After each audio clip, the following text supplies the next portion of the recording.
Episode 176, Building Connection Between Mother and Son with Heidi Allsop. Welcome to Latter-day Life Coaches, the podcast where each episode is a conversation between me, Heather Rackham, and one of my amazing coach colleagues. Each coach here is a member of the Church of Jesus Christ of Latter-day Saints and a highly trained, experienced life coach making a great impact in the lives of their clients. And together, we have one main goal, helping you live your best life no matter what. You ready for this conversation with the coach? Here we go. Every mother wants to have a connection with their son, and that pull to be connected often seems to increase as they get older and are closer to leaving the nest. Coach Heidi Allsop is a mom of 5 boys and coaches other moms of boys in helping them build stronger connections with their sons, as well as prepare their sons to go out into the real world. If you are a mom of boys and just don't know how to handle them and feel like you are losing the connection you would like to have, reach out to Heidi after listening to this episode and let her help you. She has great tips and tools, as well as an 8-step guide to enhancing your relationship with your son. The link is in the show notes. Enjoy this episode. Hey, everybody. Welcome today to another episode of Latter-day Life Coaches. I am thrilled to have Coach Heidi Allsop with me. Hello, Heidi. Hey, thanks for having me. So happy to be here. So glad you're here. My sister, I don't know if I've told you before, I am the oldest, and then my sister right below me is Heidi. And so I've answered to Heidi a good majority of my life. Like, people get us confused because we've also been neighbors, and she lives next door to me now, and our kids have just grown up together, and people half the time don't know who they're talking to. So I answer to Heidi, even though my name's Heather. Well, I'll answer to Heather today if it makes us both feel better. Perfect.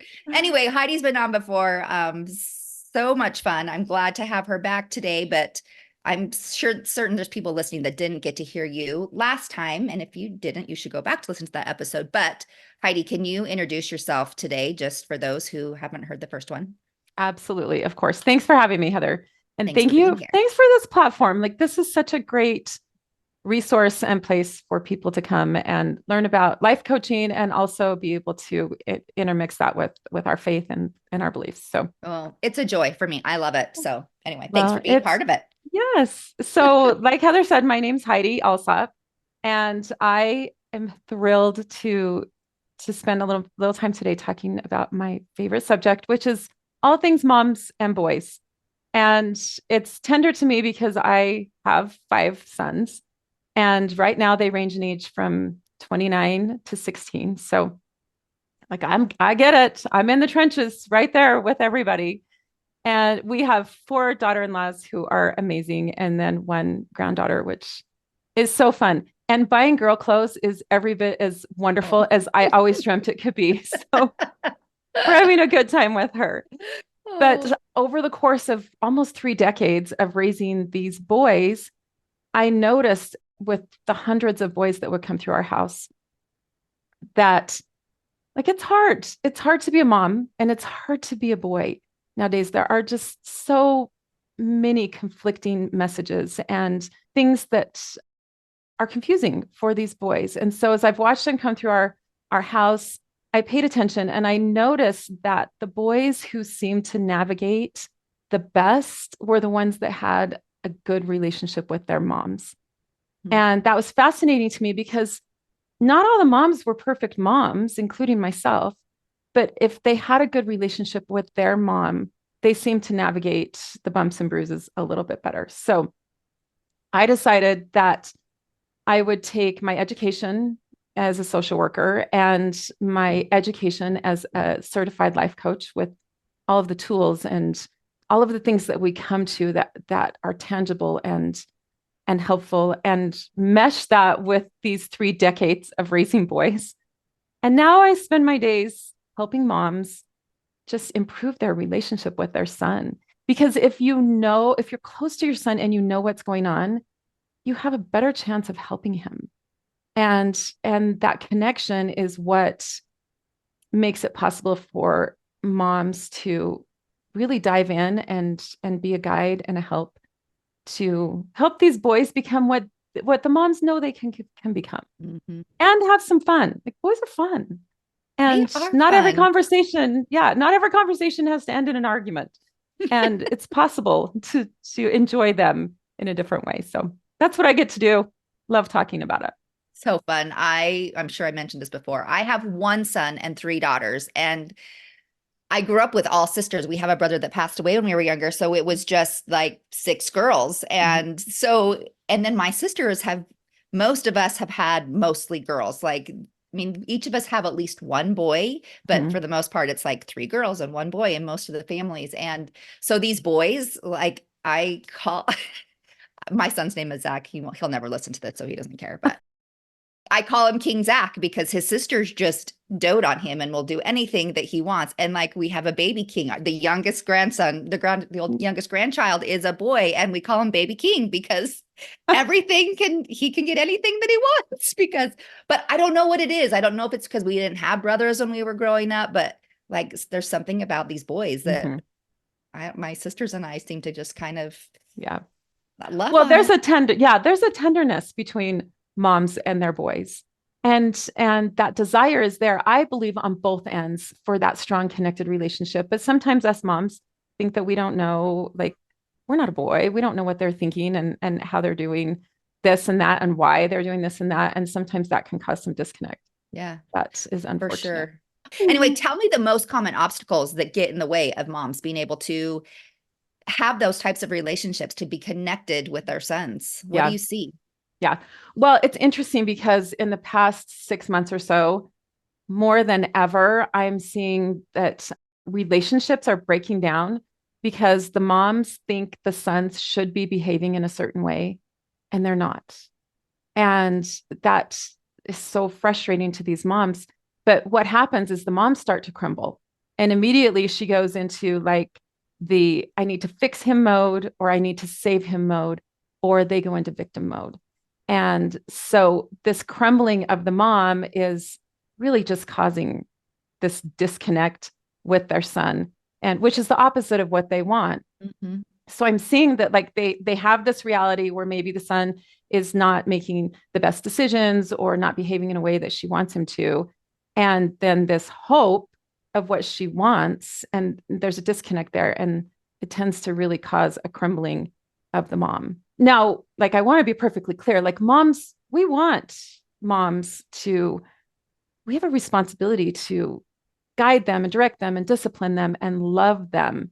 Now, there's a difference between doing those things and just accepting that he's on a journey and he's going to do those things, because that feels very out of alignment for us moms.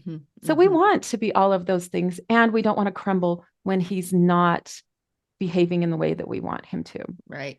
I think the underlying probably motivation, the thing that makes the difference there is what the motivation is, right? If a mom is doing those things out of fear and to manipulate their son to behave in a certain way, that is where guidance is. It's not necessarily guidance, it's manipulation. And so you have to be really aware of what your motives are. Sometimes we can disguise it pretty good, like, oh, I'm just doing this from love. But I don't know. We got to dig a little deeper. Absolutely. You're so right. I'm going to give you a little story that my oldest son, who probably will never listen to this either. Oh, good. But he's adorable, and he's married and has a great family. But when he was like in the 9th and 10th grade at 14 and 15, he just stopped talking.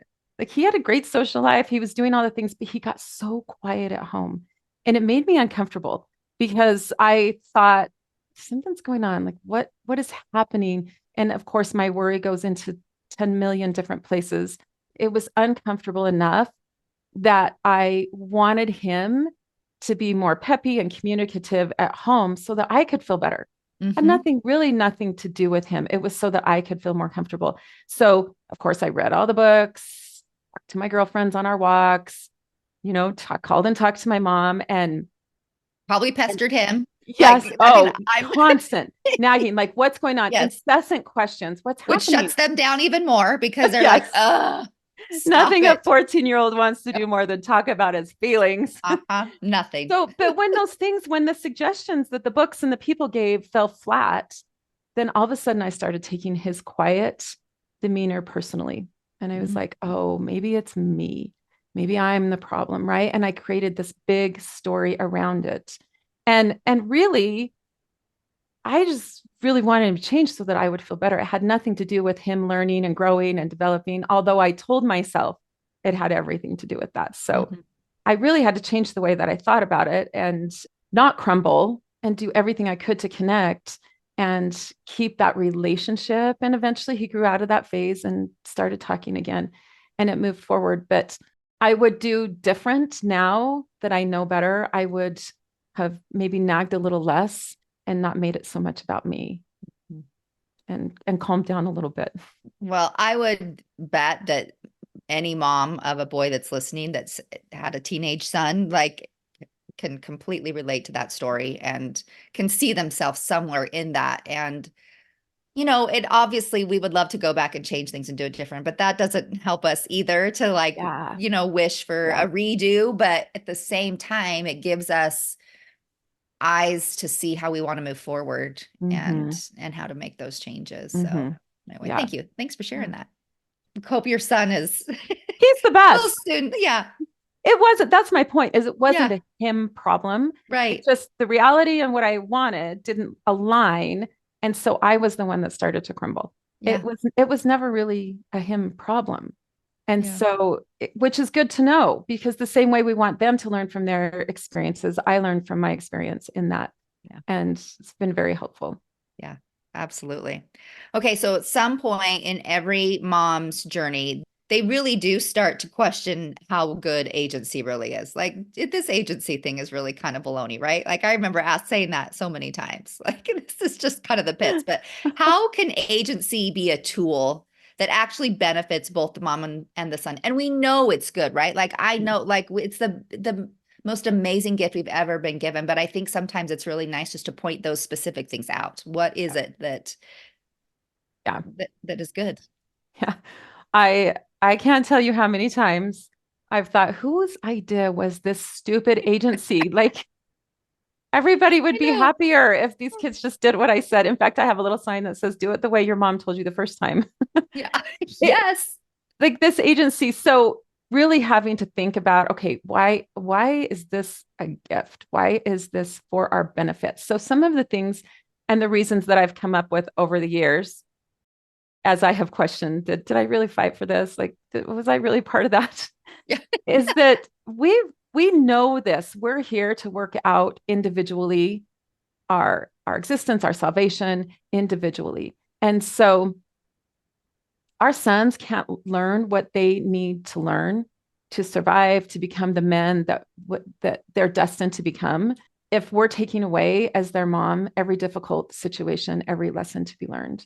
Like, they can't accomplish what they need to accomplish if we are overparenting and taking away every lesson, every learning opportunity from them.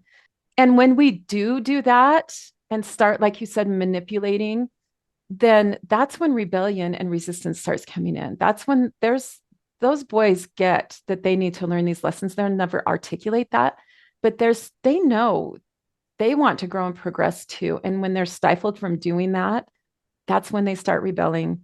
That's when they start resenting. And so really finding that fine line between letting them have their experiences and still guiding them. My husband and I often talk about how it's kind of like when you go bowling and you have the gutter protectors up. That's kind of what we are. Like, they're going to have they're going to bump up against the bumper pads on both sides. And that's how they learn. That's how they learn how to do it. So we don't want to take their agency away. And if we really think about it, our kids already have a savior. They already have one. He's really good at what he does. What they need from us is to be the guide, is to be their guide, to help them be those bumper pads on each side, that just, we're going to keep them in the lines, but also allow them to have experiences they can learn and grow from. So I think we have to think about agency in a completely different way. It's not really our ability to choose for them, but our ability to guide them and help them to learn what that gift is in their lives individually. So for sure. And like our innate desires as human beings is to progress, whether we recognize that or not. That is when we feel the most alive and like we're in alignment with who we are, is when we are on this path of progression. And who better to do it with than people that we love and that we Mhm. can learn to trust. And anyway, I just love that. I love the primary song God gave us families to help us become what he wants us to be, because that just really resonates with me. And I Yeah. love that we have that opportunity. Yeah. So Well, and I think too, as moms, that's our greatest desire for our kids, yeah, right? We want our sons to grow up and have experiences and to meet their potential and to, get married and have children and to do all of those things. But when we have our thumb on them, they're stifled and we're like, why aren't they progressing? Well, yeah. we have to let them go a little bit. I love that you pointed out that if we squelch that, if we don't let them, like we're keeping them from that progression that their souls really do desire. And I really honestly believe, and I say this all the time, that we're like, God's just always trying to prove to us how capable we are. We're not really necessarily trying to prove ourselves to him. He's trying to prove everything to us. And how can we do that? Like, he can't show us how capable we are unless things do get a little bit hard and we are Yeah. allowed to experience them. Yeah, absolutely. I agree 100%. All right. So, where is the place that change truly begins in a mother-son relationship? Well, I believe, and I'll sing this from the rooftops, that change begins with connection. Like we have to be connected to, it's the same thing with our experience with the Savior, right? We we're in charge of that connection. He's always there. We're in charge of the way that we connect, learning how to connect. And it's the same thing with our sons. The connection is the key because we don't know what he's struggling with if we don't know what's really going on with him. So connection is the key. And if your relationship is strained, then that connection is breaking and then you're both a little bit in confusion. So we as the moms have to take charge of that for a while because I'm always really careful because I think society tells, it's like, oh, you're just a silly boy until then you become a silly man. And society's kind of making men and boys the silly ones and the inconsequential. And Absolutely. Like any show you watch on TV, anything, it's like always demeaning to men, yes, making yes, them look silly and not capable. And yes, yeah, yes. I think Absolutely. And so, spot if on. anything, I want to start this movement where it's empowering. Let's look at re-empower boys and men. And so they're not silly yet. Their frontal lobe takes a little longer. That prefrontal cortex, that is the executive function and the way that they really think through things, it closes at about 26. And so these boys are making all of these lifelong decisions while that frontal lobe is open. And one thing that happens with that is that their ability to really take emotional cues, they're learning. They're learning. So if you think your son, your 14-year-old, is going to wake up one day and be like, hey, I really need to connect to my mother better, it's not going to happen. They're going to feel that desire to be connected, but they're not going to know how, not because they're dumb, but they need to be taught. And so it's our job. This is our job to connect with our boys. So one of the gifts that hopefully we'll put in the show notes today is I do have a guide of 8 ways, simple ways, the moms, that we can connect with our boys that really show them that they are important to you. And a couple of those is, number one, we as moms, we've got to put our phone down when we're around our boys. We've got to put our phone down and engage. And sometimes it's harder than others because sometimes they come home from school and we have a little conversation and then there's really nothing else to talk about. Yeah. And we want to both pick up our phones, but putting your phone down, that's just kind of something that I really try and do. If And I have 16-year-old, this is my only one left at home, but if he's in the room, I'm going to try and put my phone down. any suggestions for like having that be reciprocal so Yes. that teenager Yes. will put their phone down? Yeah. Yeah. I think that when we start doing things, that our boys are going to start mirroring that. So they're not going to do that the first time or the second time or maybe the fifth time. But pretty soon, when they notice that mom's not scrolling on her phone and she's trying to have a conversation, they're going to be much more likely to put their phone down as well. And because you're communicating to them subconsciously that, hey, buddy, you're important enough to me that I don't want to, there are no distractions for me right now. And I want to have a conversation. And they will learn, they'll start mirroring that. Another thing that is one of the tips that I have in that guide is look them in the eye when you're talking to them. Start noticing when I'm having a conversation with my son, how often am I looking him in the eye? And when we do, we're letting them know that they're worthy of our complete attention. And if they're worthy of our complete attention, what else are they worthy of? It kind of helps them start thinking of their value. So connection, it's 100%. What I would suggest is the first step to improving that relationship is that intentional connection. So good. And really, once again, like, I think, we talked about progression being something that as humans we desire.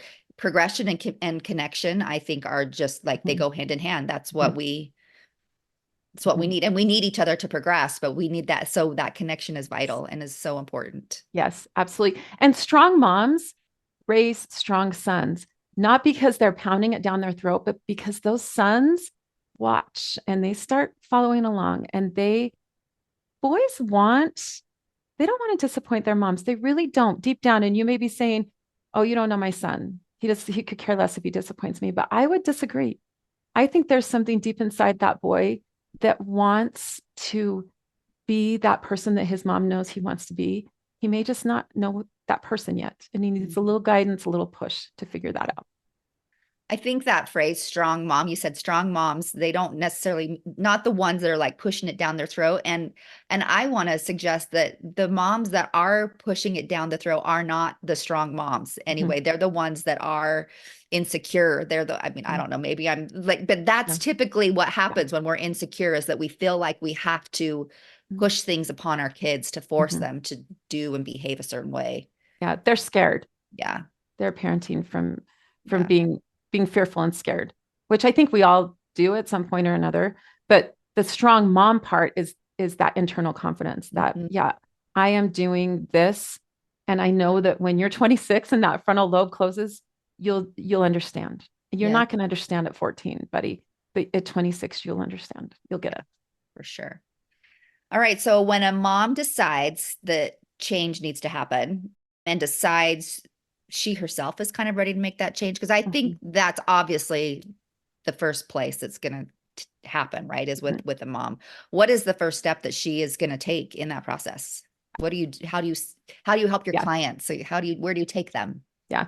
The first thing we do is I encourage my clients to notice the amount of times in the day that you tell yourself you don't know. Start paying attention to that. I don't know how to manage his social media. I don't know how to get him to do his chores. I don't know why he's failing school. I don't know why he's smoking pot. I don't know why he doesn't talk when he's at home. I don't know why every conversation ends in an argument. When that's our dialogue, what we don't know, we really struggle to make decisions. We struggle to set boundaries. We struggle to discipline because we're always telling ourselves, I don't know. I don't know what I'm doing. I don't know. So that's the first thing, is pay attention to that. What are you telling yourself you don't know? And is that really true?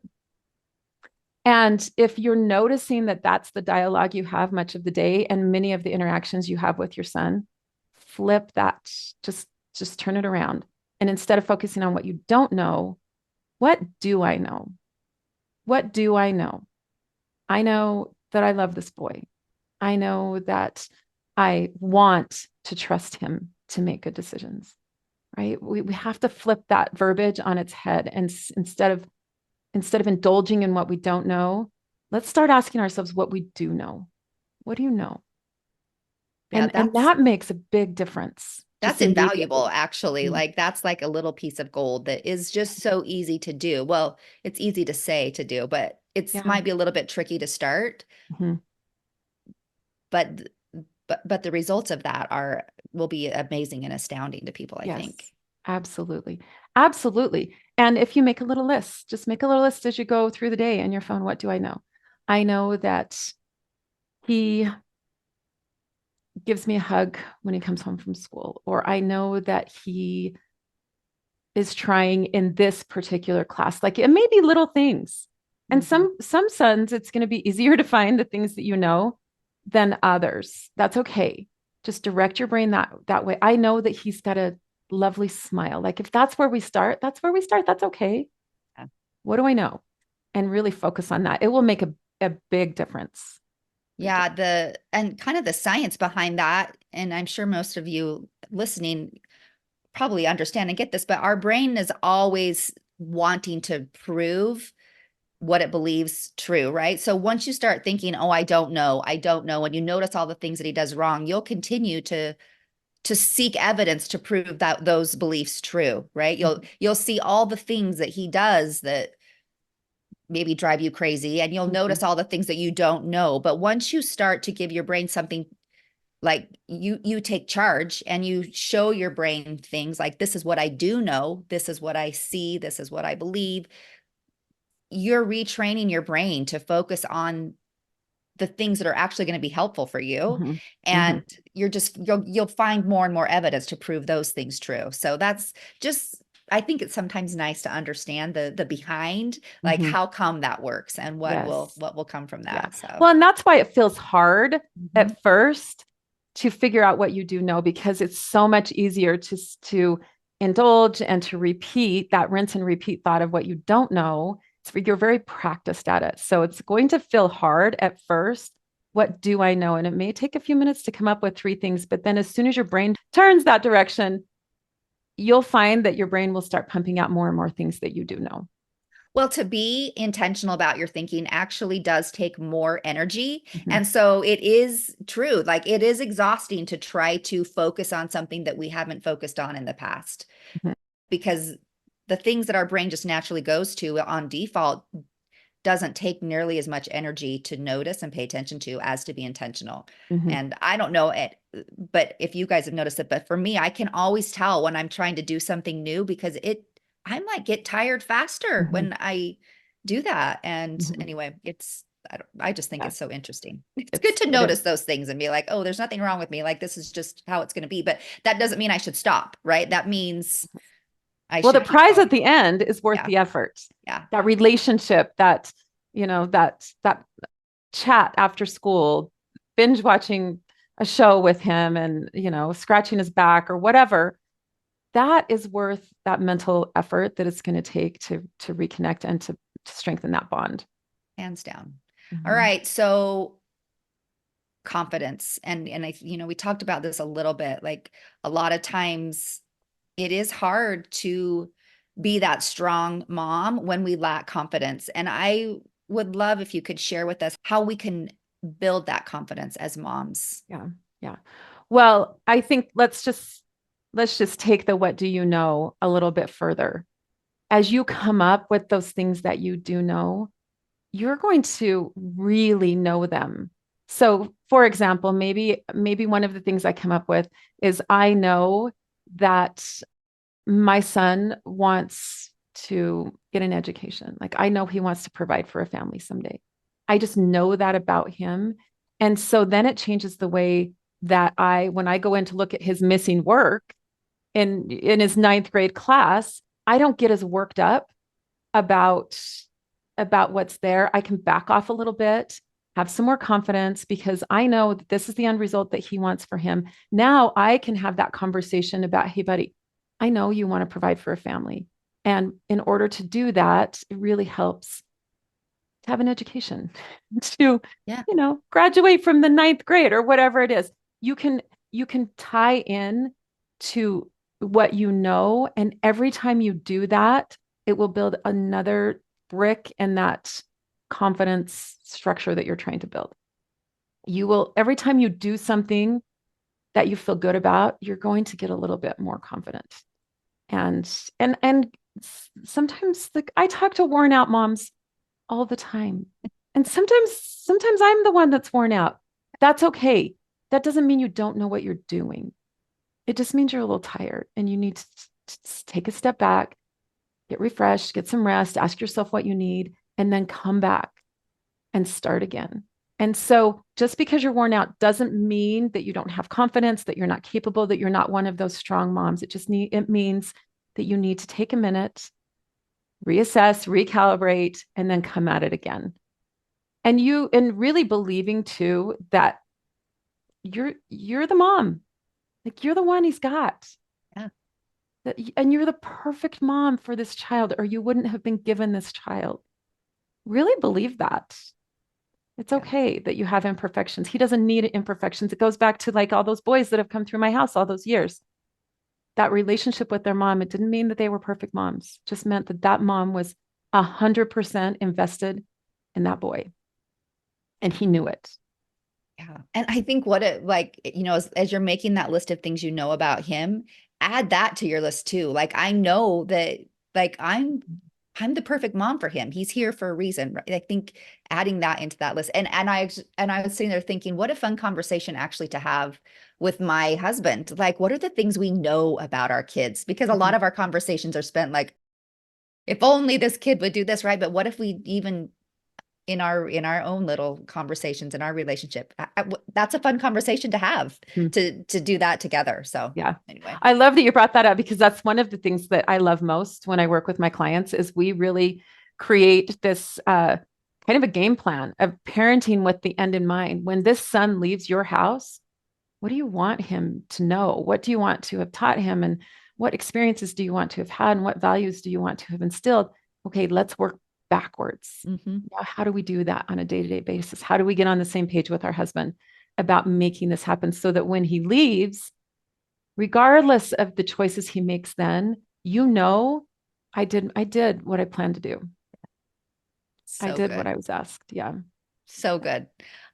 Thank you. This is, I don't think it matters even to how old our sons are, right? Like you said, you have a 29-year-old son. Yeah. It looks a little bit different, but we still want that connection. We just get to figure out what that looks like now. And it kind of a treat. And if we learn to do it when they're younger, I think it makes it easier to shift and figure it out and have the confidence that we'll figure it out too as they get older. So yeah. And the trust, you've built that trust. Yeah. And that goes both ways. Absolutely. And they need that. They need that recentering. They need to come home and have that. Even if they just step in your house, for some reason, they just need that. I'm home. I can get in mom's fridge. Yep. I know mom's here just for a little bit of time. That safe place to land for even just a few minutes. So. Yeah, always. Thank you. I love this. All right. So Heidi, tell us where people can find you. We'll put in the show. You said you have that gift that you will give to people. Put that in the show notes. Where else can people find you? Yeah. So I have a website. It's HeidiAllsopCoaching.com, 2 L's in my last name. Come on there. Also grab the 8 tips that will be in the show notes, because they are so valuable, as well as I will send you a mom tip every Monday, that just kind of these little tidbits. And who doesn't need that? Who doesn't need that? Especially on a Monday. I know. Yeah. The days where you're like, do I have to get out of bed today? Yeah. Yeah. And then I've got my social, I'm on social. So at Heidi Allsop Coaching. And then come talk to me. Like if some of this resonates and you think, you know what, my relationship with my boy, I want to have more fun with him. I want that relationship to be there. I offer a free call. Come, let's chat. Let's see what's going well, what you do know, and how we can use those things to improve that relationship so that you can better guide him and feel more confident as a mom. So I'm so easy to find, Heather. Heidi Allsop Coaching. Well, and you're easy to talk to. And that is, I like people. I think people that are listening need to know that too, right? Sometimes people are hesitant to visit with somebody, and it's just easy. You make it easy. So thank you. Thank you. Thanks for having me. I really appreciate being here. Thanks for being here. It's been a great day, and I am so glad that we got to visit. So thanks. Me too. Me too. All right, everybody. Have a great day, and we'll see you again next week. Hey, we just wanted to thank you for spending part of your day here with us at Latter-day Life Coaches and being part of this conversation. Share this with your friends so that you can have a conversation with them on this topic as well. And as always, subscribe so you don't miss a single episode. Have a good one, my friends.